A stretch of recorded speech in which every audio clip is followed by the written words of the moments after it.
Justin Timberlake, Britney Spears. It's like, so basically y'all just got a bunch of kids and turned them into the child Illuminati. Like, what are the odds that all those kids just wound up in the same? What, they just made like the same class? They're like, hey, like Mickey Mouse was like, hey, this graduate class has a chance to be something special. And Mickey Mouse is just this teacher who's just the worst in the world. Well, like, I always wonder, like, the parents of like what do you tell if your kid's like an 8-year-old super famous actor? Like, if you're a Macaulay Culkin after the first Home Alone, what are your parents? Do you listen to your parents anymore? That's why they're so messed up. No, like I'm serious though. Like, now you're richer than your parents as an 8-year-old or a 9-year-old. Like, do you have to listen to them anymore?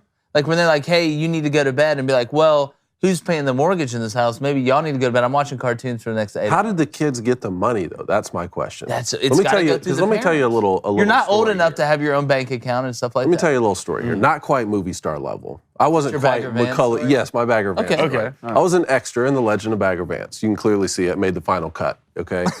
I'm not saying I'm the same as Macaulay Culkin, but that's what it sounds like. No, we're both actors in your early stages of life. $50 a day. $50 a day they pay. Do you think I ever saw that money? No. No. My parents kept that money. I didn't think there was anything wrong with it. That went straight to Papa. I mean, yeah, of course I thought like, I wonder like if I could keep that. And then before I could even finish the thought, I'm off playing or whatever. But like how do you become a millionaire at 8? Like at any point, as like the 8-year-old or 9-year-old or even 10-year-old, like, does it register? You're like, wait a minute. I'm the famous one. I'm the one making all the money. I'm confused about why the situation. Like, do you go into their house and it's like just like what a kid would put together a house like? It's like his parents had no. They had no say. Like, one room's like the candy room, where there's just candies everywhere. The other one that's just, I mean, it's like a big kid's house. So Willy Wonka situation. That's what I'm saying. But like for little kids, I don't know. I don't know how that works. That would just blow my mind. Any child actors in the chat, please let us know or in the comments. But speaking of child actors, Georgia moves back to #1 after beating Tennessee. The Astros are once again World Series champs, and they did it clean. And Matt Moscona is going to join us to break down LSU's win over Bama. I'm Jay Crane. It's Monday. Welcome to Crane & Company.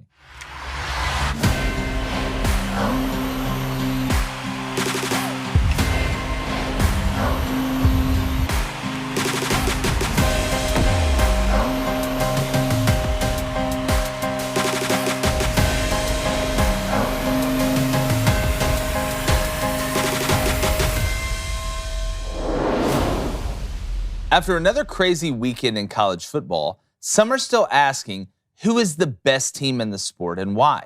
Now, while I do think we now have a clearer picture, it still feels as though multiple teams have a pretty good chance to bring home the bacon as we move closer toward the end of regular season and conference play. But the most complete team out there, when you group them all together, seems to be Georgia. Now, while they did have a couple of weeks of struggling against inferior opponents like Kent State and on the road at Missouri, the Dogs have shown themselves to be one of, if not the most balanced team in the country. Now, Stetson Bennett and the offense needed to be more explosive in the pass game. They went 27 quarters without a wide receiver catching a pass over 30 yards. And boy, did they do that against Tennessee in bunches. It was a coming out party for pretty much the whole wide receiver room. In reality, they completed more shots than a Pfizer-sponsored Little John music video. Now, we all knew the defense wasn't going to be as dominant as they were last year when you lost half of it to the NFL. And even without Nolan Smith, probably outside of Jalen Carter, the best player on Georgia's defense this year, they were still ferocious and suffocating the whole game. In all actuality, I would much rather play last year's Georgia team because they were limited in more ways, and they can only beat you in a couple of ways. Now, this team with Stetson Bennett playing loose and Todd Monken letting it fly, and Georgia staying tight and keeping it steady on defense, the Dogs look primed to repeat. Will they? That still remains the question. I'm going to bring in my co-host, former Michigan quarterback, Heisman candidate, tallest person to ever work at the Daily Wire, and my brother. Is that facts? Western, it has to be. Is that facts? Do we? Has to be. We can fact check that. We'll fact check. Fact check true that. Yeah, we'll true fact check that. The real ones. My brother, former Western State, Colorado wide receiver, friend of Austin Eckler, curator of the chat, and Flaming Dragon on Fridays. Austin had a good day yesterday. Not enough. What do you mean? Not enough. You still got Tom? He did hit a bet for me. I can't wait to watch. We'll get to the fantasy. Somebody's taking 5 paintballs to the back from 15 feet. Can we just move on? We're going Westworld. Stop it. We're going Westworld. But you know, I'm going to get to the Boost Club in a second. But speaking about Georgia, when you look, Cone, at all the teams in the country, I think, in all honesty, the second best team in the country, and you can make an argument for them to be the first, is Michigan as well. The two most physical teams I've seen are Georgia and Michigan. You think so? That's what your gut tells you right now? Well, that's what, this past week I moved Michigan ahead of the Buckeyes for the first time. Not that it's going to matter. We're going to find out November 26th. I do think that their balance, like I've said, the balance late in the season, especially when the weather turns, I really believe matters. But I still think that gap between number 1 and number 2 right now, I think Georgia has kind of just separated themselves this past week from the rest of the pack. And now we didn't really know a lot about that win against Oregon at the beginning of the season, right? We didn't know Oregon could be a 4-5 team right now, right? And that win doesn't look as good. Oregon's gotten better every single week, which makes a 49-3 smackdown of the Ducks even more impressive. Because in the middle of the schedule there, Georgia didn't play a lot of tough games. Georgia hasn't played the same strength of schedule that Tennessee has. That's why I think a lot of people were willing to move Tennessee to 1 with a road win against LSU, a road win at Pitt, beating Alabama. Well, now I think the Bulldogs have silenced that. And it feels good right now on Separation Saturday to have a legitimate number 1 team in the country where there's no more arguing over it. It's unanimous. And now we can sort of start to figure out the rest as these teams play each other. Michigan, Ohio play each other. USC, UCLA will play each other. Alabama's still going to go to Ole Miss. We'll figure out the SEC West. TCU's going to go to Texas this weekend. If they win that, they're going to go to Baylor the next weekend. We're going to still find out a lot more information. Yeah, and I want to say this to Tennessee fans. There's no reason to jump off a cliff right now. Clemson losing and Alabama losing, that could not have worked out better for Tennessee going forward to have a chance to still make the playoff. I don't see Georgia losing another regular season game. They're going to go to the SEC championship, most likely looking now like they're going to play LSU because LSU does have the tiebreaker over Ole Miss and Alabama, and they only have 1 loss in the SEC as well. Ole Miss does host Alabama coming up very shortly. That's going to be an interesting game as well. But I see Georgia making the SEC championship and Tennessee with 1 loss on the road by only 2 scores. If this gets into a situation, Blaine, where it comes down to the wire and you're having to choose between Tennessee and Oregon, let's say a Tennessee team with 1 loss on the road to Georgia and a Pac-12 champion Oregon team with 1 loss in a neutral site to Georgia, which way are they going to go? I don't know which way they'll go, but I would go Oregon. You would go Oregon? I would go Oregon. You think Oregon right now is better than Tennessee? No, but I think, does the conference championships matter? Yeah, but I mean, are we trying to get the 4 best teams in here? Are we trying to get the do what they're going to do in the 12-team playoff and put the highest seed? Well, I mean, you won your conference and your 1 loss was basically a home game at a home game at Georgia week 1. And, that's your only loss. And I don't understand Tennessee. You were at Georgia and you lost, but still, you win a conference. And the Pac-12 is the better? The Pac-12 is just not dog water. Who is the better? Here's why I say that. They have the same amount of losses in this scenario. They each have 1 loss, both to the same team. One was at a de facto home game, and you got beat 49-3. The other one, you went to their crib in what people are calling the game of the century. At least for Tennessee, it feels like it's the game of the century. And you lost by 2 touchdowns. You were dominated, yes. But if the goal is to get the 4 best teams with similar records or even records into the playoff, the 4-team playoff, would you put Tennessee over Oregon? Yes. Neutral field. Okay, yes. well then you put Tennessee in there. Okay, so conference championships don't matter. I don't think TCU's the best 4 team in the country. I don't think TCU's a top 4 team. Really? Who do you think is better than TCU? I would go, let me see. I'd go Say Michigan, Ohio State, Georgia, LSU. You'd say LSU's better than LSU's better than Tennessee. I'd probably put I'm talking about TCU. TCU. Yeah, I'm talking LSU, Bama. There's better teams than TCU out there. TCU's not number 4 team in the country. I mean, I know they're undefeated, but look at the teams they've beaten right now and the way they're winning games. They're a very good football team, but they're not a top 4 team in the country. Would TCU be in your college football playoff right now? Yeah, they would, because they're undefeated, and if they win the conference, then why do we have conferences? See, exactly. And everyone around the country is having the same conversation right now, which is why we need help from the playoff committee. We need a better rubric, which it sounds like the 12-team playoff would have, and the conference championships would matter, because I think they should matter, especially right now, the conferences. I mean, when you look at the Big 12 and the Pac-12, we've kind of laughed off the last few years, they're as competitive as any other conference outside the SEC right now. now. So we do need help in terms of the rubric to be able to say, okay, here's what we have. Conference championship matters this much. Strength of schedule matters this much. Because right now we're talking about, well, we want the best 4 teams in there, but that relies on so much subjectivity and so much Well, the strength of record. Like I feel like that's the best way to judge it, right? Your strength of record. What is your record? How strong is your schedule? What is your record against that schedule? Now, I don't think it'd be a crazy idea, and moving to 12 is going to clear the air on this, obviously, with the conference championships automatically getting the bye. They're telling you how much they value you winning the conference championship. If you're the top, the 4 highest ranked conference champion winners get a bye in that 12-team playoff. So what I always felt like the easiest way to do it would be if you had, like, all right, if you win the conference championship, you have your strength of record, which is a number, right? 3, 6, 9, 27, whatever. I feel like if you had, and the lower is better, right? You want the number 1 strength of record. You don't want the number 100 strength of record. What if you had a deal where if you win your division, like of your conference, it's a point. And if you win the conference championship, it's 2 points. So, for example, if I'm Tennessee, let's just use this as a hypothetical, and I finish the season with 1 loss at Georgia, I'm 11-1. My strength of record is 2. Okay, I didn't win the East. I didn't win the SEC championship, so it's 2. That's my number. Now, let's say I'm Georgia and I go undefeated and I win the East. That's plus a point. Let's say my strength of record's 4.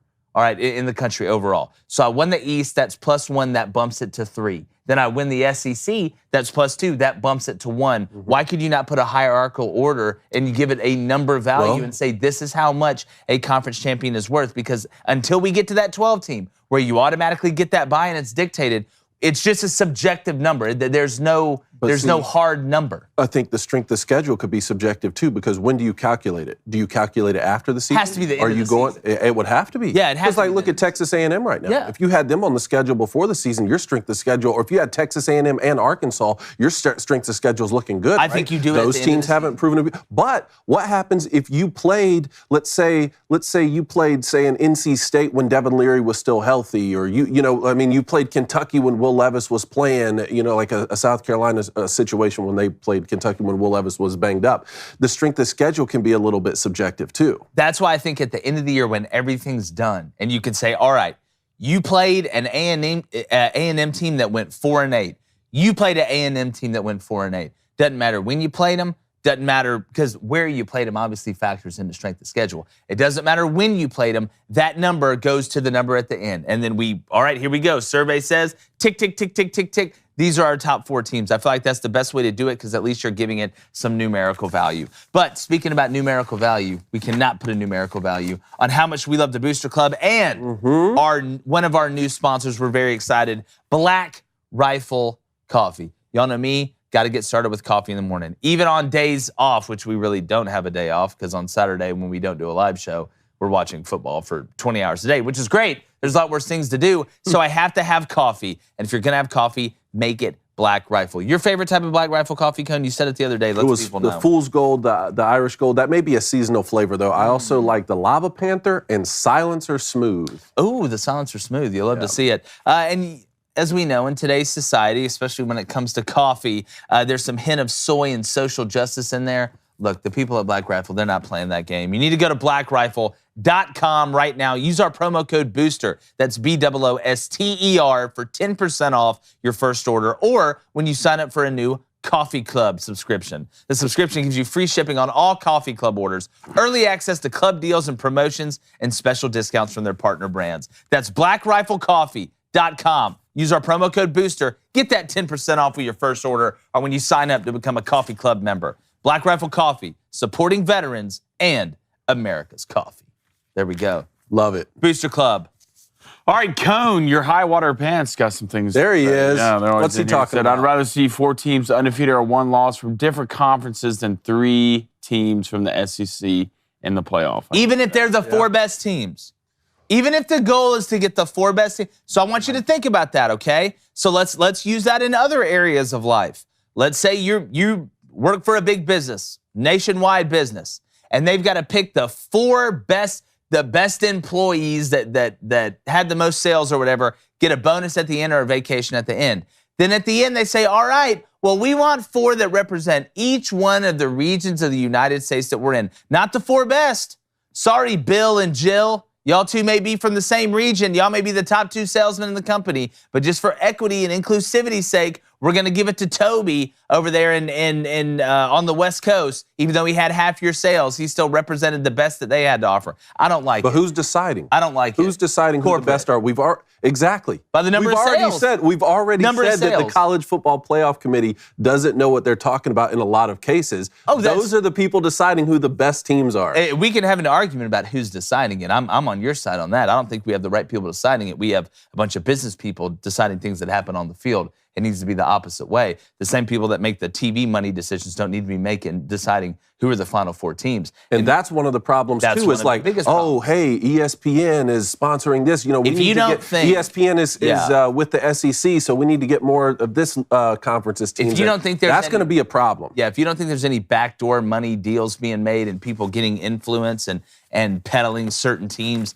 that we all know how the real world works. And that's not a new concept either. Bowl games always want to get a team that travels, right? You don't want to bring a team in that's not going to bring fans, and then your bowl game in late December, early January is a failure. You want to get teams with big brands that travel. That concept isn't new, but the idea that, this media company is affiliated with this conference, so let's get this conference's teams into the playoff more, we can't have that. All right, let's go to David S. with a $5 donation. Appreciate that, David. Hold on 1 second. Sorry, that's the wrong button. Wow. 2 days too early. Already, huh? You have a new button. But you'll get to that in a minute. I will get to that. I love that sound. All right. He says, you guys need to have shirts in the Daily Wire merch store that say, what is the Booster Club saying? It's what the Booster Club wants. Trust me. Yes. Okay. No, look, we'll do it. By the way, make sure you go to Originals, Daily Wire. You'll find some of our merch. We got some new stuff dropping. Yes. And some new cool updates to the stuff we already have. So make sure you go to Originals, check that out. Daily Wire out of context, $2 donation says, show some love for the Cranico on the Daily Wire fan bracket. Yes. Go vote for us. We're going up against Brett Cooper. Oh, good luck. Vote for us. I want to win. Nothing else will be acceptable. I want to win. Gator wants his gat back. All right, let's go to Matt. That movie. Yeah. Matt Suckup. Hope you're kicking well. $5 donation. Good morning, a War Eagle from Kansas, guys. Wow, Auburn fans are just you know about that, David. Yep. Do you think whoever gets the next head coach job at Auburn will keep Coach Caddy on staff? I hope he does. Love I hope Caddy, he does. man. And if you're Cadillac Williams right now as the interim coach, you want to go get his people say, oh, well, there's no point in him recruiting. He's not going to be the head coach. There's a huge point in him recruiting because the more big-time recruits that are locked on him, the better chance that he has to stay when that new coach comes in. I think that new coach, whoever they hire, look at Hugh Freeze, man. Wow. Hugh Freeze wins again at Liberty. Where's he going next? But freedom and justice for all? Like the man's basically coaching the Pledge of Allegiance out here beating SEC teams on the road. And BYU. He took one religion, went and beat another religion. Nobody's done that since the Crusades. Then you go down to Arkansas, basically a religion in its own, and you beat them too. Without Malik Willis, who's too busy playing on Monday Night Football. Auburn, what are you doing? What are you doing? Hire Jeff Grimes, watch what happens. Hire Jeff Grimes, watch what happens. Hugh Freeze out here just inventing ways to win. Good Lord. I love this when former star players are coaching at their alma mater. Y'all's dad was a star player. Where do you want to coach? At Auburn. Yes. Cadillac Williams was a star. Zach Etheridge coaching at Auburn right now. We got, Denard Robinson and Mike Hart both on the Michigan staff right now. I mean, I love when these stars return. They say, look, I want to keep my alma mater in this university great. Look, when mama comes calling, you answer. You answer that phone. Speaking about mama. And you show up on time for dinner, Blaine. I'll be in before the street lights are out. Yeah, right. Let's go to Porter Osborne Jr. They're out. If TCU loses this week, I can see Tennessee getting in as long as Bama doesn't take a nosedive the rest of the way. I don't think it has anything to do with Bama, to be honest with you. If TCU loses this game to Texas, which is a possibility, I think Texas opened up as a 7-point favorite with Bijan, and Quinn, and Worthy, and the aliens they got running around on that offense. It's going to come down to who can stop who, because there's going to be a lot of balls put in the air. Let's just put it that way between TCU and Texas. If TCU loses this game, if you're a Tennessee fan, you ought to be the biggest Texas fan in the world this weekend. Because at that point, I think it's all even. Tennessee, you finished the regular season undefeated. Oh, you got South Carolina. Oh, you got Vandy. A little bit of a Spider-Man gif. I feel like you have set yourself up. Because again, TCU loses to Texas. TCU's still looking like they're going to play in the Big 12 championship game. There's a lot going on, but if you're a Tennessee fan, you're a Texas fan this weekend. And these two big dominoes fell this weekend. Clemson losing is huge. Clemson everyone thought after they went on the road to Florida State and they had already gotten past NC State and Wake on the road, like, man, they're just going to ease their way in. Yeah. That loss was huge. And then also Alabama picking up that second loss, because we've seen a one-loss Nick Saban team make the playoff, win the SEC, make the playoff, and win the national championship. Yeah, no, Tennessee, for as bad of a day as it was in Athens with the way your team played, you were very fortunate in what happened in the periphery. And if you get that one more domino to fall, TCU this weekend, then it comes down to you just rooting against Oregon, and they've got to play in the Pac-12 championship game and may see UCLA again. I'm just telling you, that game could get a little wonky. The question becomes, what all of a sudden UCLA has one loss, correct, or two losses? UCLA has one loss. At Oregon. At Oregon. Yeah. What if UCLA beats USC, then beats Oregon in the Pac-12 championship game? Then you're talking about a one-loss UCLA team having a chance to sneak in there. I was thinking something last night. I would have said no to this question before, but I'm starting to think, especially with the Clemson loss and if TCU slips up here, could we see a situation where you have two SEC teams and two Big Ten teams? Well, I said that a couple weeks ago. If Tennessee's only loss is on the road at Georgia, like they just lost, and then, say, Michigan's only loss is on the road in the horseshoe by 3 points, something like that. Could you have a situation, I mean, to exclude three other conferences like that, it's just the same point we were just having. Like, I don't want to see that. At the same time, we want to get the best teams. Well, which brand, if you were going to leave out a brand for that fourth spot, are you leaving out Tennessee or are you leaving out Michigan? That's when it becomes really wonky. All right, one more, Blaine. Let's go to Robert Spafford for a $5 donation. Thank you, Robert. When will fan realize they don't have to storm the field every time they beat Bama? Nick Saban probably punching air every time it happens. Well, Jermaine Burton's actually punching women. Here's my thing with storming the court, storming the field, whatever. By the way, before you do that, storm that like button, storm that notification bell too, and make sure you're subbed to the channel. Here's my thing when it comes to fans storming. I wish we had a way to get the players off first, but I feel like that's an impossibility. We can't even get the refs off before this happens. So getting a whole team of football players of the 60 you have on the sidelines, 65 you have on the sidelines at home games is impossible.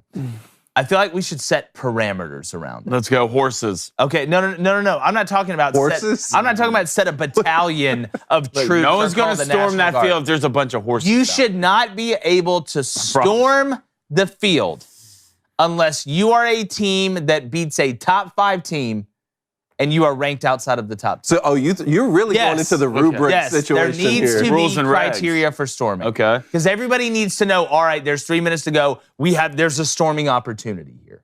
I don't care if it's college basketball. I don't care if it's college football, whatever that has rankings.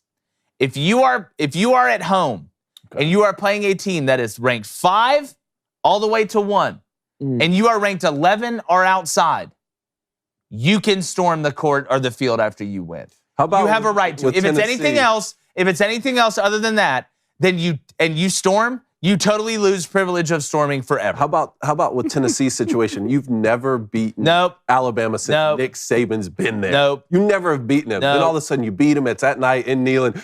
You're storming the field. You're taking that goalpost. What was Tennessee ranked? You're taking that goalpost. At that time, what were they ranked? What, 4? No. They weren't that high. They weren't that high. 7? Maybe 7. It's like 7 versus 7 or 8. 7 or 6. 7 or 8. No, because Alabama didn't have a loss to that. It was like 7 versus 2. They're at 7 versus 2? 7 versus 2? No. They were selling the grass. Yeah, no. Grass is on eBay. Look, yes. You're ranked number 7. You're in the top 10. It's a top 10 matchup. It's either team can win. Now, if you were ranked 13th and you're hosting number 2 Bama and you beat them, storm it. Storm it like the chick with silver hair from X-Men. I don't care, but no more storming for no reason. Like LSU, we're no 10th. reason. We're 10th. What was Bama, 6th? Borderline. To me, I feel like Tennessee had a better claim. To me, I feel like you're 10th. I feel like you can make an argument. LSU just won a national championship. I feel like you can make an argument at 10. We'll listen to you. You may not get your storming abilities revoked. But I feel like if you're at number 11 and you're storming and number 4 comes in there and you beat them, storm it.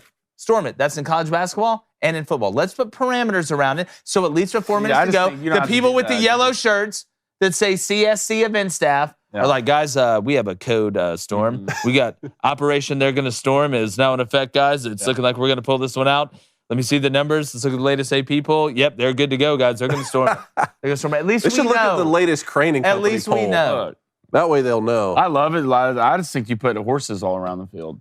No one's going to storm that field if there's a bunch of huge-ass horses running around. Nobody will. I don't know. I feel like Nobody will. I feel like the alcohol. First has person more that, that alcohol, you'll sober real quick when you see someone get kicked in the face. Do you have the horses? You're like, you know what, I'm going to stay up here. Do you have Great game, guys.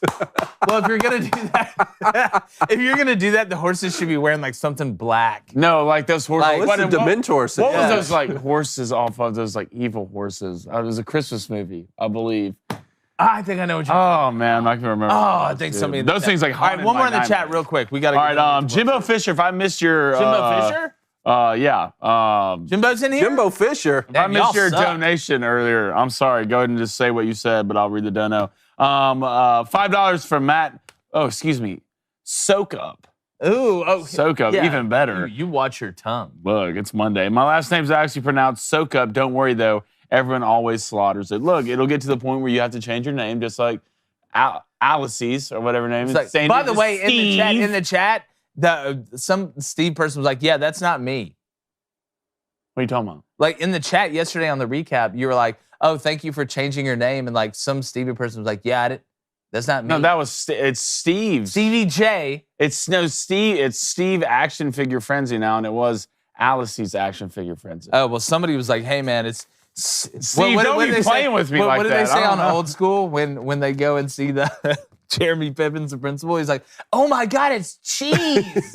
Yeah, they're like cheese. He's like, "You remember when we put it in the dumpster?" People don't like, call me that anymore. Yeah, he's like, "Yeah, I got out." So real quick, Sweet Baby Paladin said, "Blaine is on a point with his horses idea. I was an usher in '95 when the Braves won the World Series. Horses were on the field. One guy ran on and was immediately dropped." Yeah, well, like, look, what time? Are we talking about like the big Clydesdale horses? Oh, I'm talking about the like, ones with huge you shoulders? get close to them and you're immediately thoroughbred. Yeah, thoroughbred. it's like you feel like you're about to fight France. Oh my God, dude. Like those type horses. Put armored. God. You can't put armored bears. I used to wonder too. Like if I watch these old movies, like these medieval fighting movies. Yeah. I don't mean to digress, but God, I see the guys that are like posted up with the poles in the front line when like the cavalry of horses is running right at them. And I'm just like, there's no way. Like there's no way I'm sitting there. There's no way I'm sitting there while your battalion of horses, it's like I'm facing Wyoming by myself. Like your battalion of horses are running downhill at me. I'm supposed to just stand there? There has to be a better way. You're like, look, there has to be a smarter But this is the plan? We can outsmart them. What's the plan? Yeah. Just sit here. This is what y'all's minds can come up with. I'm going to sit here with this stick while these horses run at me. It's probably how, I don't know, Georgia Tech feels on offense. I know what I'm doing. Let me be the guy in every movie that goes around and flanks them. Yeah. No, I want to be the guy that's sitting on the hill that's like, all right, blow the horn. I'm going to be the guy Send in the other ones. I'm going to be the guy that's, hey, there's going to be food for y'all when y'all get back. Like, yeah. Do y'all remember when we were talking about what branch of the military we did? Like, if you're like going in the draft, like if they're like, oh man, it's World War III, it's like they're gonna draft you. Be like, all right, hey, David Cohn, what section of the military? And you say it. SEALs. Yeah, I'm trying to find like, out. Jake, what section of the military? Be like, man, I want to be a sniper. And we were like, Blaine, what would you do? And Blaine said he'd show up and be like, hey, what's up? I'm the chef. And he said, I'm not going over there, fellas. God, war, it was so terrible out there. And Blaine's like, y'all think that was bad? I ran out of mozzarella. Does anybody see the garlic? Weakness, man. Hey, people need to eat. But he got PTSD sitting in there with the psychiatrist. And they're like, tell me what you remember. He's like, oh, the mozzarella was, oh, no. The celery keeps talking to me. Look, people got to eat, but the compensation better not be the same. Yeah. We got people over here saying, Blaine said he'd be the shit, like Cuba Gooding off the Pearl Harbor movie. Anyways, all right, one more. Sam Guidance said $5 donation says losers should be waterboarded. Look, we can do it. Look, I don't think you even should have to lose to get waterboarded. I feel like it should just be Yeah, I think you should go through it in your life once just to see how it is. just find out. Yeah. See how the other half lives? Yeah. Yeah, so you volunteer first? Tribute? No. Blaine? All right. No, well, I mean, I'm just ready to shoot David. Next time we play guns. each other, loser gets waterboarded. Okay, yeah, that's a good bet for y'all. For us. Next time, either Y'all, that's a brotherly. That's a brotherly bet. I'll get waterboarded. I haven't even gotten. Anything is better than that one chip challenge. God, give me water. Oh, I would love water. After the one-chip challenge, One drown get me on waterboarded. live TV. Drown me in front of everybody compared to that one-chip. I'll take water over fire. I'll take Squirtle over Charmander in this situation. Oh, M. Hutton, thank you so much. You're thinking of the Central Park Rangers from Elf. Yes! Those horses. That is them. Yes, the Nobody's Central scared Park me, Field. Rangers. Nobody's storming the God, field. All right, let's that's talk a little high-level baseball. booster Yeah, I club love action. it, dude. How do you get You want best and worst, or you want what do you Let's want? go back. You want to go best and worst? Yeah, let's go go best and worst. Best and worst from the weekend. Okay, all right, I'm going to start. All right. Best and worst from college. My best, guys, Bo Nix in Oregon. You know, at first when Bo Nix was playing well, it was easy to say, all right, you're not playing in the SEC. We saw you get pantsed in front of the whole high school against Georgia again. It's the same old story. But guys, I have watched Oregon every week. And I know the competition isn't what it was like in the SEC. But Bo Nix is playing in an offense, and even he mentioned this with Kenny Dillingham, who's still green behind the ears calling plays himself. He's in an offense that has an answer for everything.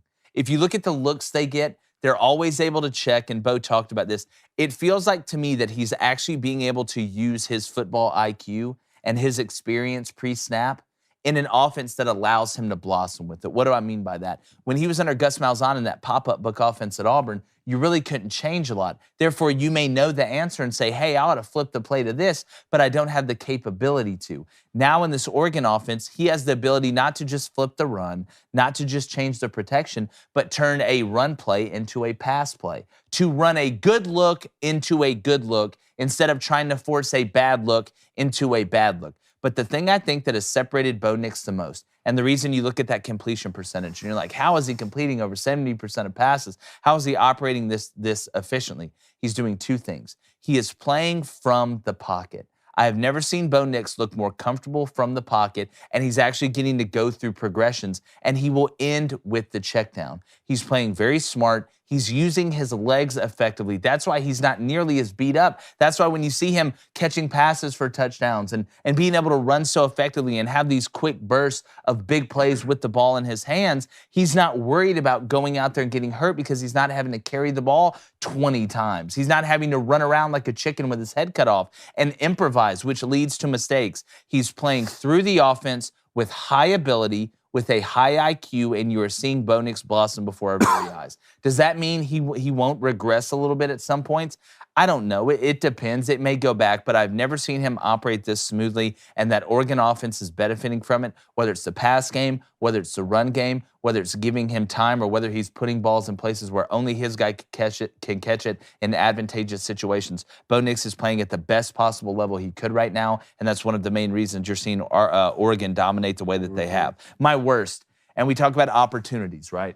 We talk about moments that programs have a chance to elevate themselves and maybe work into a new realm or get into a new tier. I thought Illinois had a chance to do that this weekend. Pretty much a chance with Purdue losing and you know, Minnesota, we've seen them back and forth. I know they won at Nebraska, didn't start off very hot, but Illinois had an unbelievable opportunity against a team that was reeling in Michigan State. Now, I want to give credit to Mel Tucker being able to rally the troops after the fight, after suspending players and things like that. And to be honest with you, Michigan State's just not a very good football team. They've struggled offensively. You see Kenneth Walker leave, and it's like the offense shuts down. Last year, defensively, they led the Big Ten in sacks, but had the worst third down percentage as a defense. That means you're blitzing literally every play because you don't believe in the personnel you have to just play base and straight up beat somebody. But Illinois, with Chase Brown going over 100 yards, DeVito throwing for over 220 yards, if you would have told me that, I would have said Illinois in a rout. But the Michigan State defense came up with opportune turnovers, and they were pretty good in the red zone, and they were able to score touchdowns off of Illinois' mistakes. I thought Illinois really dropped the ball. Brett Bielema and them have been one of the best stories of college football. We've talked about Duke. We've talked about Kansas. We've talked about Illinois. We've seen kind of a resurgence of some of these teams that are typically basketball schools or just academic schools come onto the scene in college football and have a good year. I thought this was a huge step back for Illinois, and I hate to see it. And now that Big Ten West is still as wide open as it ever was. And if I'm the people in the top 25, I have to take Illinois out of it. And I hate to say that. Gotcha. So that's my best and worst college. My best from the weekend has to be the Notre Dame Fighting Irish. Notre Dame Times Irish? Hey, there they are. There they are, taking down the. Look, this is still a good Clemson team, despite the deficiencies that we've been talking about at the quarterback position a little bit. Top 5 team, you're able to beat them for a signature win for Marcus Freeman, 246 yards rushing. Hey, you had 85 passing yards, no big deal. No big deal. We're going to play Notre Dame football. We're going to run the ball downhill, and we're going to beat Clemson. Huge win for Marcus Freeman. And then a 2-for-1 special here on the best, Michigan State as well. Yeah. Because they were my worst last weekend with the behavior in the tunnel after the game. They suspend 8 players. They come back, beat that number 1 team like you're talking about in the Big Ten West. Great for Mel Tucker. I fully expect this year to be the anomaly for Mel Tucker, not last season. I hope so, because number one, they threw the bag in him at Michigan State very early. But I want to say this, though. When you take the team, like the Clemson Tigers, and you take a bunch of Notre Dame, Fighting Irish, Jesus in the end zone, you don't just walk away just very happy, very content when you go to play the Notre Dame. Did you say Jesus in the end zone? Jesus in the end zone is looking down at the arm of the sin and saying, you come to heaven, you root for Notre Dame. It's a Notre Dame, Fighting Irish. Blaine, I would be remiss in myself.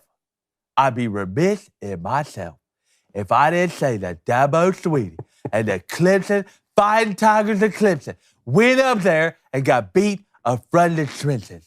And that's the difference between Notre Dame and Jesus. They beat you in the trenches. Didn't a kid laugh at him? Yes. And he kicked him off. Sorry, Dad told it about the camp they had. I get it. When they were playing in the Japan Bowl and Lou Holtz was the coach and there was some kid from I forget, it's like Arkansas or something, or not Arkansas, from somewhere where they hadn't heard Lou Holtz speak. And the minute Lou Holtz opened his mouth at practice, the dude just bust out laughing, and they kicked him out. That is, I don't think I heard that story. But my worst from the weekend's Miami. We talked about it a little bit yesterday. 45-3 rout against Florida State. Look, it's still a rivalry game. Still a rivalry game, and you can't tell me that being in South Florida, you don't have athletes running around. And I know Mike Norvell has the Florida State program a little bit more ahead of schedule than Mario Cristobal does in year 1, but 62 passing yards for Miami. Here's the thing: 62. You go back and watch that film. They quit. Did they? They quit when they got down 3 scores. That's the part that what it tells me is there's a lot of fat left to trim. Let's just put it that way. At Miami, I would not be shocked to see a mass exodus after the season. Mario's not going to put up with that. I think that's been a problem that we've seen at Miami.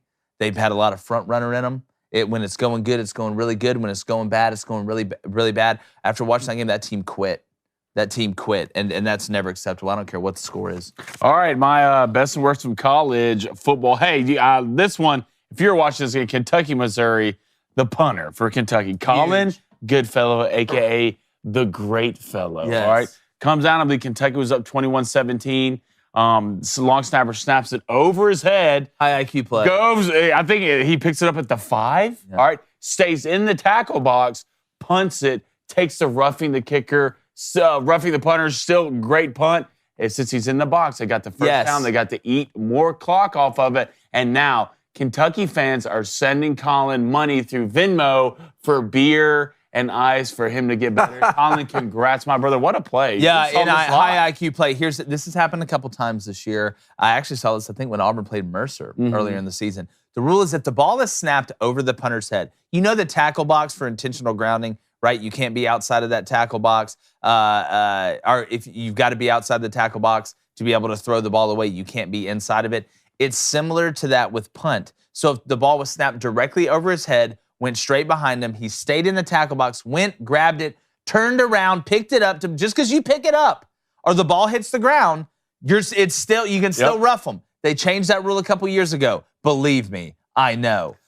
He picked it up, punted the ball, got roughed. There was no tipping of the ball, therefore the roughing stayed. 15-yard penalty. Beautiful. Ended up being the difference in the game. I love seeing the punters do things well. Punters have expectations. It's making a play that punters have expectations. I agree. By the way, Camarda so last night, but I don't know if y'all saw Camarda last night punting in the NFL. Oh my gosh.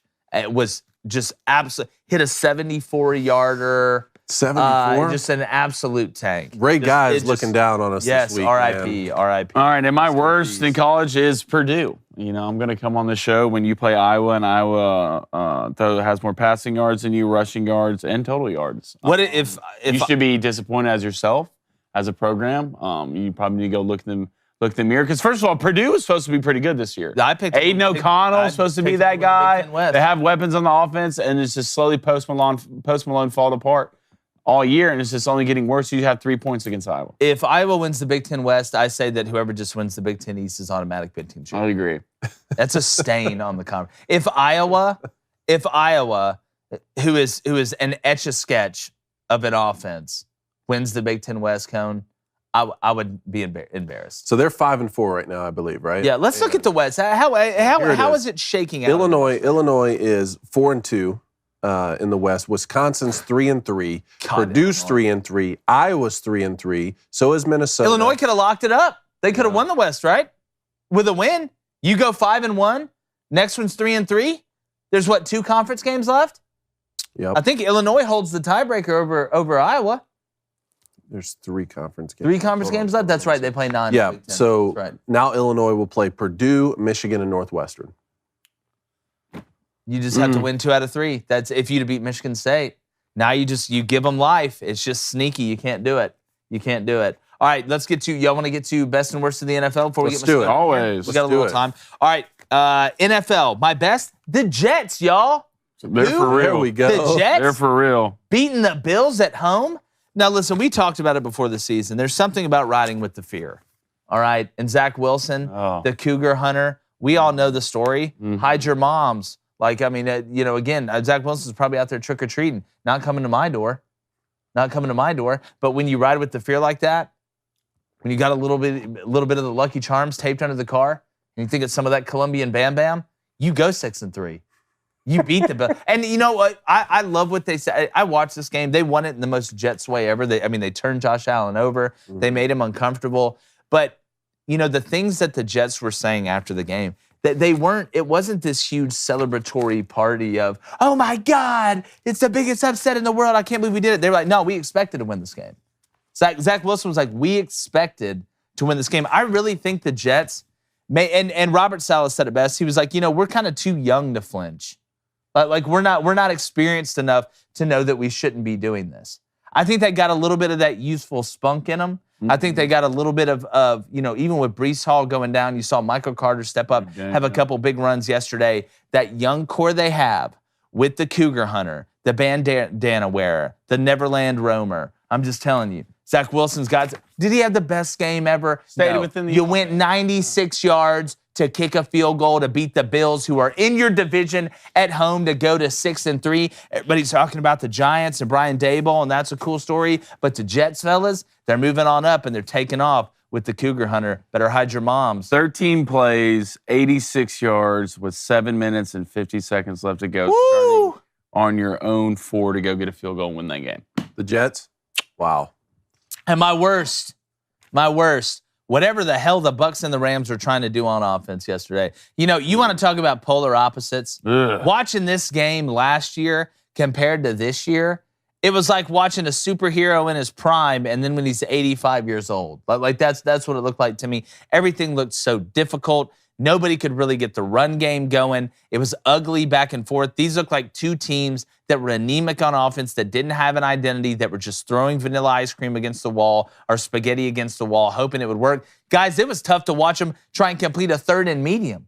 There were no explosive plays. Mike Evans seems all out of whack to me. I don't know what's up with Mike Evans, but he's dropping balls that he shouldn't. He doesn't look nearly as explosive. But I guess the one thing you say is Tom was able to come back, win the game. Matt Stafford and them fell apart at the end. It was just an ugly game. It looked like 2 bad football teams.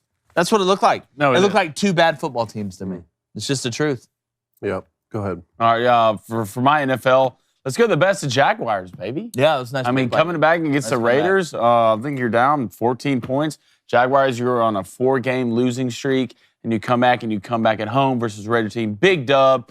I thought they played well on both sides of the ball. Travis Etienne is going to be a problem. Oh, I picked him up in fantasy. He is going to be a problem in the NFL. Trevor Lawrence played a lot better. The more consistent he plays, the better this Jaguars team's going to play. They gave me the Panthers for my worst. I mean, Jesus.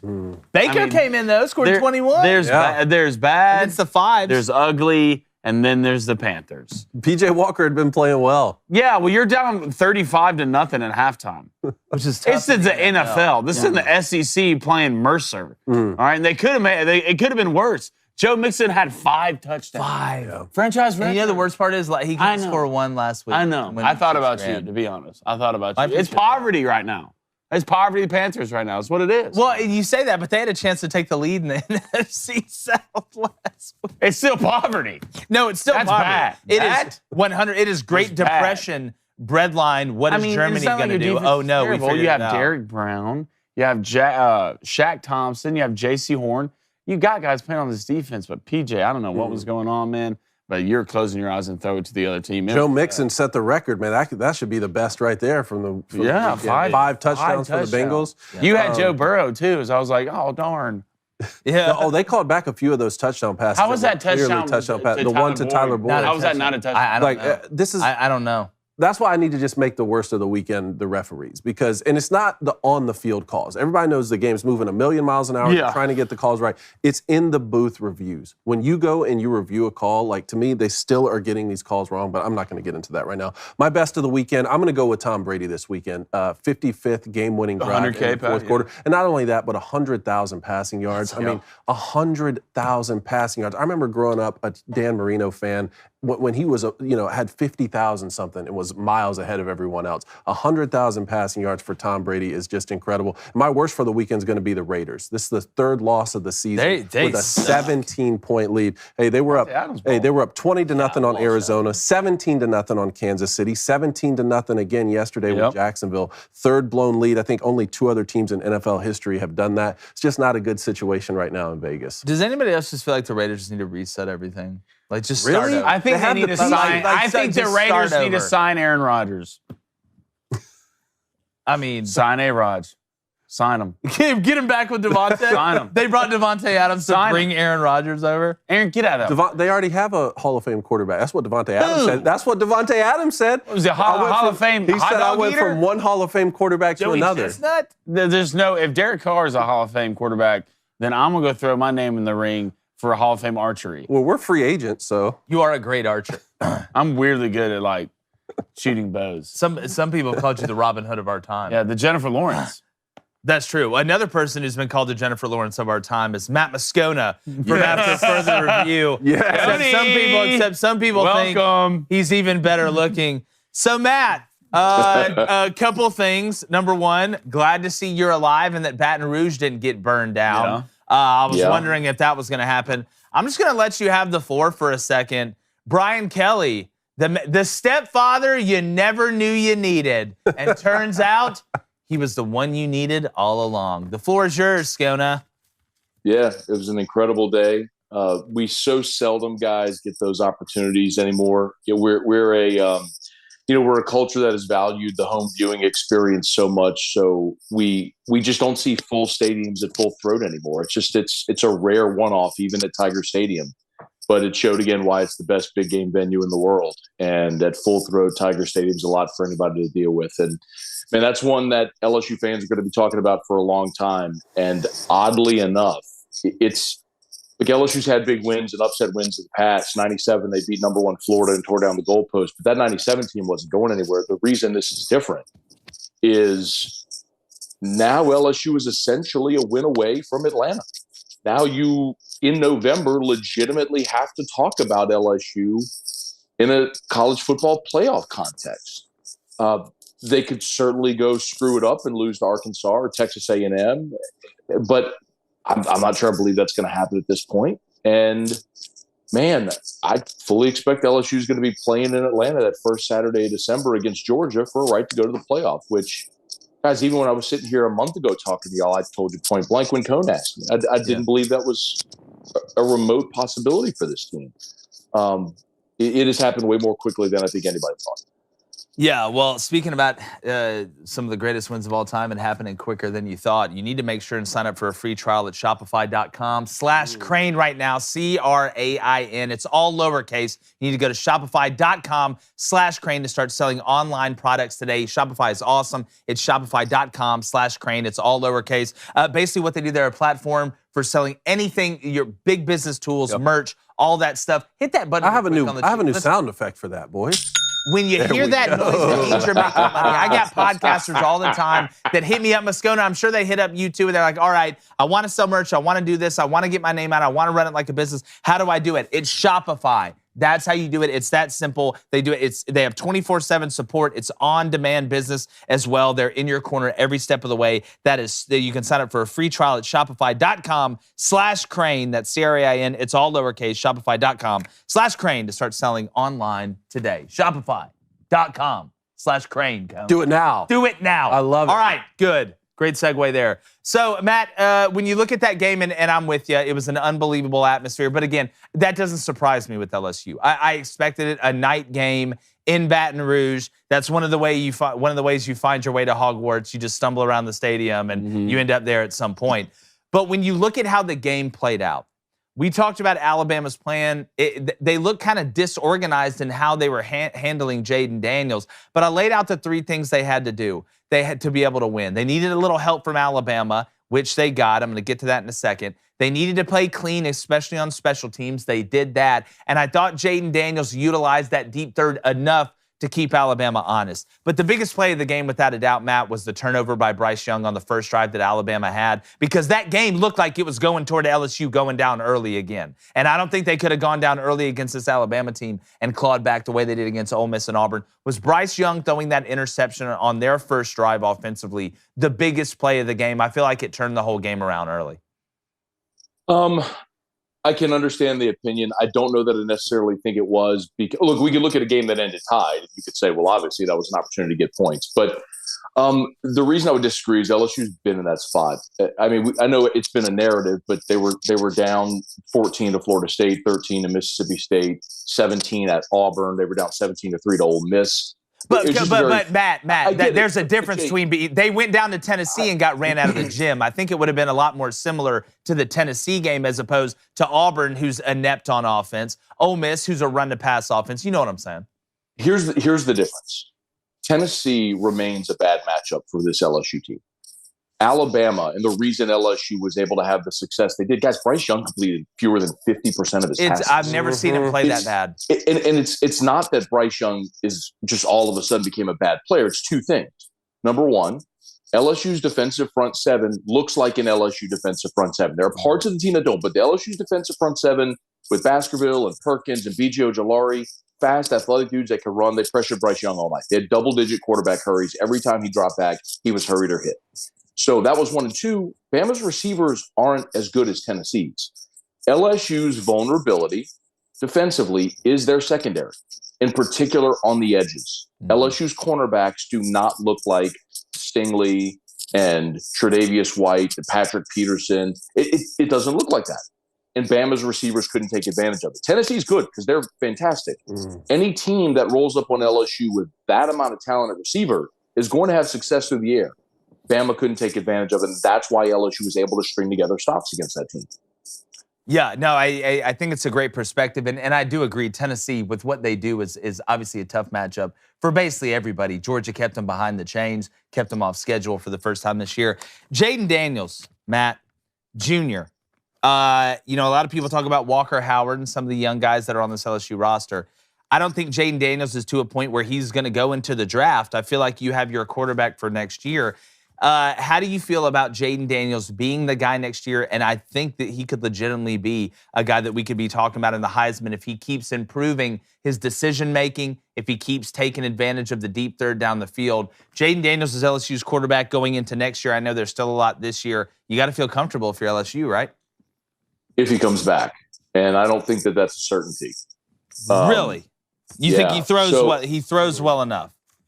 It's not necessarily my opinion, because everything you just said I agree with. If he comes back and as a fifth-year college football player, and you continue to build upon look, Mike Denbrock is a great play caller. Brian Kelly obviously is a more than competent head coach, the most competent head coach LSU's had around here in 25 years. Jaden Daniels would be everything you just said. He'd be in the Heisman mix preseason. LSU would be top 10. LSU's going to get a lot back off this team. They will return a lot of talent. But Jaden Daniels, when he was coming out of high school, guys, he was a top 30 national player. And when he committed to LSU, everything I was told from people that covered him at Arizona State was he was going to be 3 and done, 3 into the league. but COVID kind of threw a monkey wrench in that. Arizona State was a disaster. And he tested the draft waters last year. He contemplated leaving, made the decision to play one more year of college football. So when he came here, guys, it was sort of understood. This is like a one-year mercenary deal. I help you, you help me. I just don't know that anyone thought the start would be as slow as it was, or the come up would be as quick as it had. So if you'd asked me a month ago, I think maybe there's a better chance he stays. But the better he plays, guys, I think the better a chance there is that he goes pro. It's kind of this weird juxtaposition where if you're an LSU fan, you want him to play great because your team's winning, but he's playing so good he might go pro. Yeah, great, but high-class problems. Sort of the Anthony Richardson situation at the beginning of the year when we were looking at Florida. Matt, congratulations on a fantastic win. I do think that Michigan fans deserve an apology here, though, because when I asked you if LSU could beat Alabama and make it to the SEC championship, you didn't just say no. You mocked the very insinuation and said Michigan fans are living in the past. Now, LSU beats Alabama in Death Valley. Michigan's ranked third in the country. Just say some nice things about Michigan, please. No, Michigan stinks, and if they'll lose to Ohio State, and even if they do beat Ohio State and get in the playoff, they get run just like they did last year against Georgia. You know what? Like, that's fine too. I don't want to be the one to jinx Michigan on this show, so that's fine. Yeah, Keep there it you up. go. Nebraska was the rightful 1997 national champion too. What's Nebraska? But you know what, Cone? Hey, your questioning me last time was right to ask for sure. It was fair, and I'll tell you that because that was after LSU beat Florida before they played Ole Miss. yes, And I was very adamant that I thought they would beat Ole Miss. And at the time, it sounds obvious now, but at the time there weren't a lot of people that agreed with me. But I still think in the last 3 weeks, the exponential growth that LSU has shown, particularly on defense. I know everyone talks about offense and Jay Daniels and what's happened there. That's relevant. But the way that they've found to get Harold Perkins involved with B.J. Ojulari on the field, because that was the problem, guys. Essentially, those guys were playing the same position. Now Matt House, the defensive coordinator, has done a brilliant job of finding ways to creatively get both those guys in the field at the same time.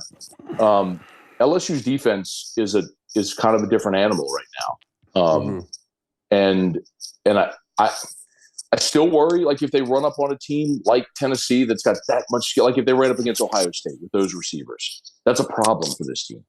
But if they could pressure Stroud or any quarterback the way that they pressured Bryce Young, it gives you a chance.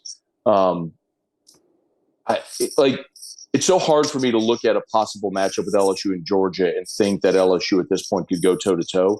But, I mean, guys, it's why they play the game, man. And, you know, I think there's a lot of fans around here who probably remember in 2001, LSU played Tennessee in the regular season up in Neyland. That was Saban's second year. They got blown out by Florida at home. They lost a late October game to Ole Miss at home. They were 5-3. They won a bunch of tiebreakers, went to Atlanta, kept getting better as the season went along, and they beat number 2 Tennessee. I mean, Tennessee was going to go play that great Miami team for the national championship in the Rose Bowl, and LSU upset them and went and won the Sugar Bowl. So I think listen, if nothing else, this is a great opportunity to stump for and advocate for an expanded playoff, because teams are allowed to improve as the season goes along, and you see it in every sport every year.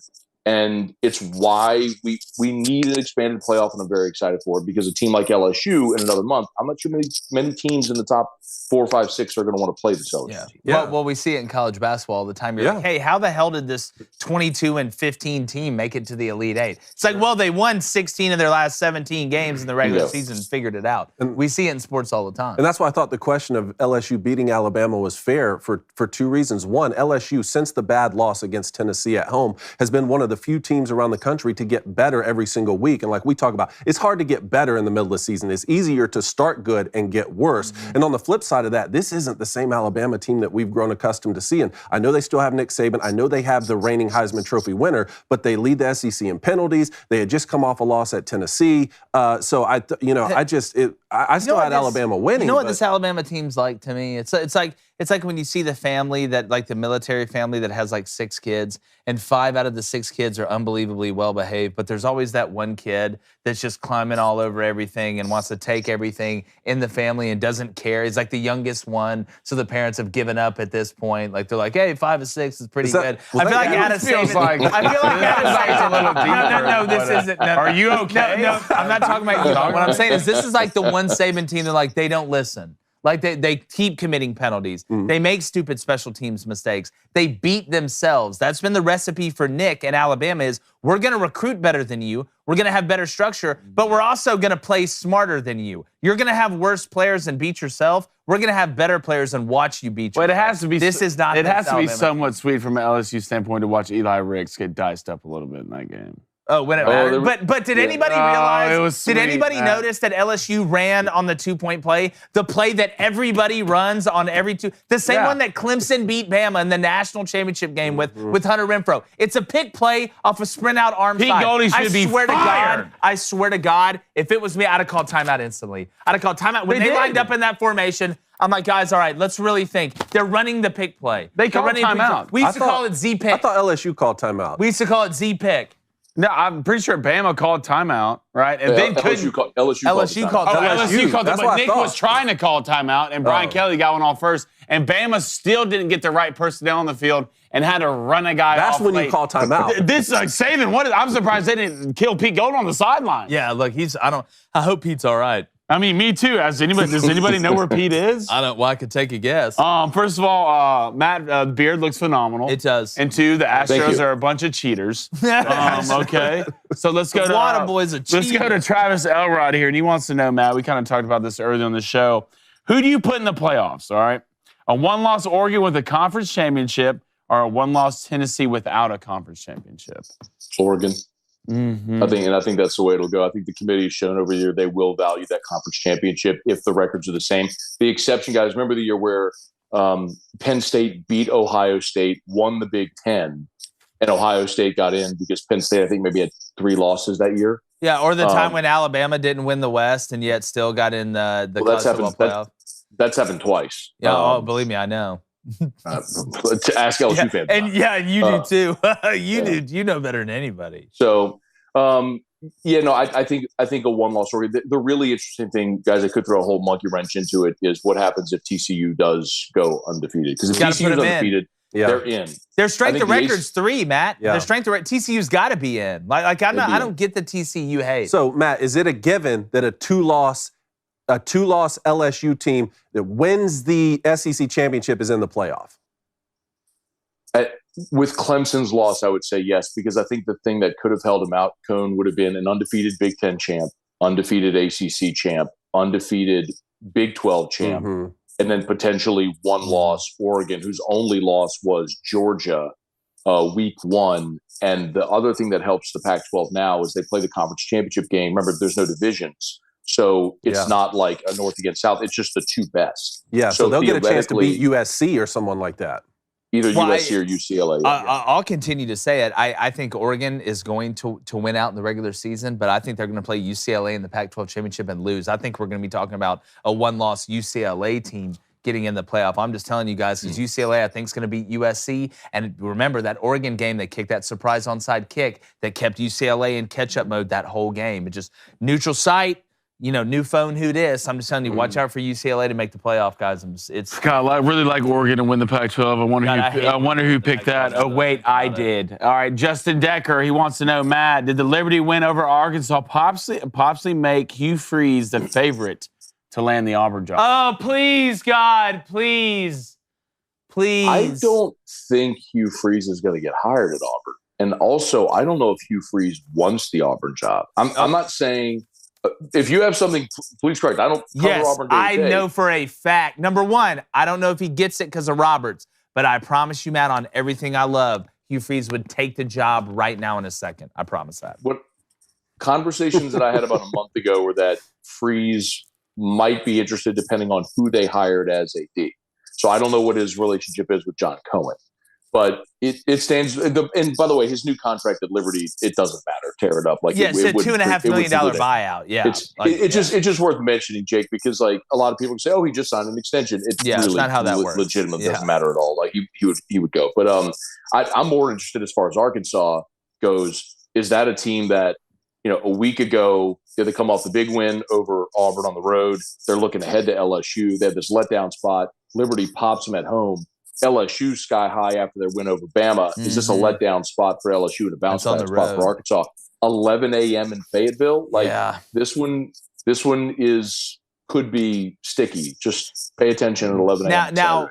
Now, Matt, I want to make sure I'm right here with my math. If LSU, and I know we're playing the game of hypothetical, I know you got to run. We'll get you out here in a second. But if LSU beats Arkansas on Saturday and Ole Miss loses to Bama, LSU clinches the West, correct?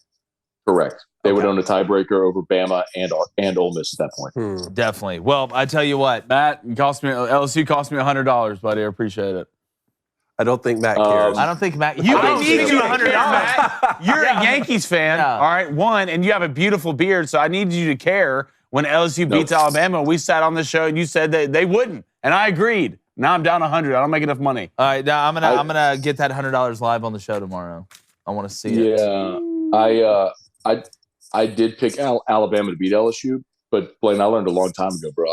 I don't bet on LSU or the Saints because as much as I try to be impartial, as much as I try so hard to make sure that I give an unbiased view of games and what outcome I think, I don't trust myself. Like, I can't tell you that. I don't know that I'm 100% being. I think I am. I'm trying to be. But so it is my own personal rule. I don't bet on LSU or the Saints. So take my advice with a grain of salt. I didn't tell you to bet any money. Deep down, you did. I didn't need words for you. Hey, speaking about betting money, do you like the? Hey, speaking about betting money, you like the Saints tonight, Matt? Having said all that, do you like Taysom Hill to put up 40 fantasy points? About the Saints? I do.